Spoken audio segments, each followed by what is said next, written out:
Hi, I'm Andy Brohl. I'm a medical oncologist at the Moffitt Cancer Center here at ASCO 2024, presenting our work with this phase 1b trial of IFX-2U, which is an intratumoral product that's designed to be an intratumoral vaccine.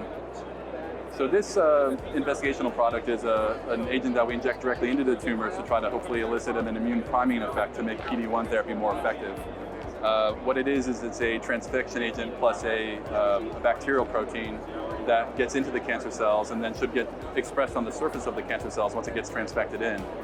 And so then when these cancer cells start expressing this bacterial protein that elicits a strong immune response, it draws in an immune reaction, an inflammatory reaction immediately to the tumor bed. So it creates more of a hot tumor environment where then the cancer cells may start reacting to the other antigens that get presented on the cell and be sort of this immune priming effect. And so in theory, this might help make a cold tumor hot and help make other type of immunotherapies like checkpoint inhibitors more effective. And so this was mostly designed as a biomarker study, a phase 1b trial in both Merkel cell carcinoma and cutaneous squamous. And we treated 21 patients on this trial.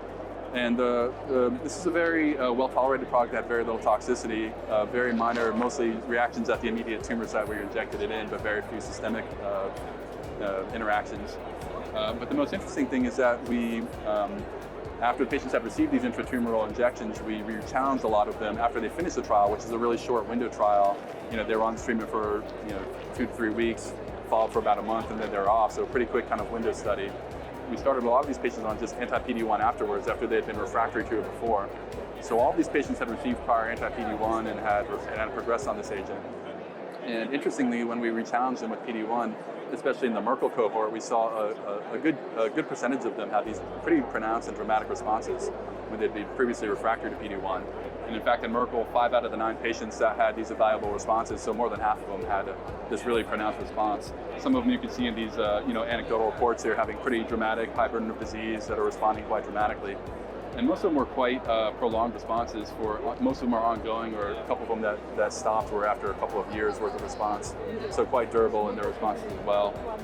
There was even a couple of additional patients that we called not evaluable, but because they didn't really have a target lesion per se, but also had this prolonged disease control afterwards. So numbers may be even a little better than what we showed here. And so basically a very interesting but early efficacy signal, especially in Merkel cell carcinoma. And it's been exciting enough that we're moving forward with a randomized registrational study design with this product with the company as the next step that we'll be leading at Moffitt.